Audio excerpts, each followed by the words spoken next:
Hello again from the virtual world of our course. We are now in week 4 of the Confident Writer, so now we can start to benefit from our earlier very quick pace. Now, for week 4, we are starting to shift to our final papers, and these will be the advocacy papers.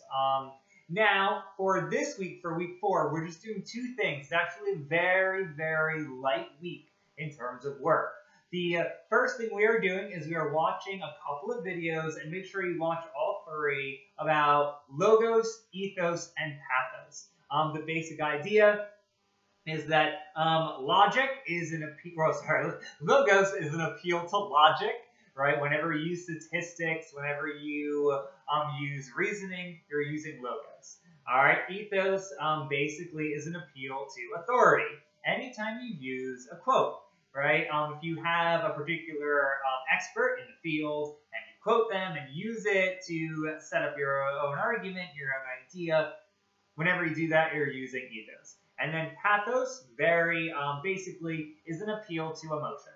Whenever you read a story online that starts with a single instance of something. Now, this happens all the time if you are reading about a victim, right? So those stories that start off with a narrative that appeals to you as a human being. It appeals to your kind of emotional core.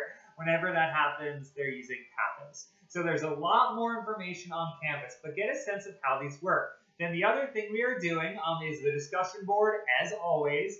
And then we're also starting to think about our final papers. You don't have to submit anything this week for the final paper. I just want you to think about what they could look like. So the idea with the advocacy paper is that you are advocating for a particular position. So you have an argument and you use evidence, you use ideas to support that argument. So week 4, we're just planning. And then week 5, we submit rough drafts. And then week 6, so a couple weeks from now, we have our final drafts. So this week, again, super light. Watch the videos.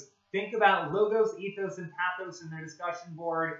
And start to just kind of think about or brainstorm about what you might write on for the final paper. And that's it.